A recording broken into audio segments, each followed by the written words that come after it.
Guntur talkies సినిమాలో తన అందచందాలతో ప్రేక్షకులను మతిపోగొట్టిన రష్మికి పార్ట్ 2లో అవకాశం లేకుండా పోయింది.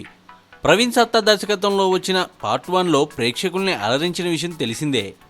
అయితే సత్తార్ ప్రస్తుతం గోపీచంద్ బయోపిక్కు సంబంధించే కథ పనుల్లో బిజీగా ఉండడంతో పార్ట్ 2 చేసేందుకు ఒప్పుకోలేదట. దీంతో నిర్మాతే దర్శకుడిగా మారబోతున్నాడు. అయితే సీక్వెల్లో రష్మి స్థానంలో సన్నీ లియోన్ అనుకున్నారట. అయితే ఆమె ఎక్కువ రెమ్యునరేషన్ అడగడంతో విరమించుకున్నట్లు సమాచారం. అయితే పవన్ కళ్యాణ్ పులి సినిమాలో హీరోయిన్గా చేసిన నికీషా పటేల్ గుంటూరు టాకీస్ 2లో తీసుకున్నట్లు సమాచారం. మరి మొదటి పార్ట్లో రష్మి తన సోయగాలతో ప్రేక్షకుల్ని ఆకట్టుకుంది. మరి పార్ట్ 2లో మాత్రం నికీషా ప్రేక్షకుల్ని ఎలా ఆకర్షిస్తుందో వేచి చూడాల్సిందే.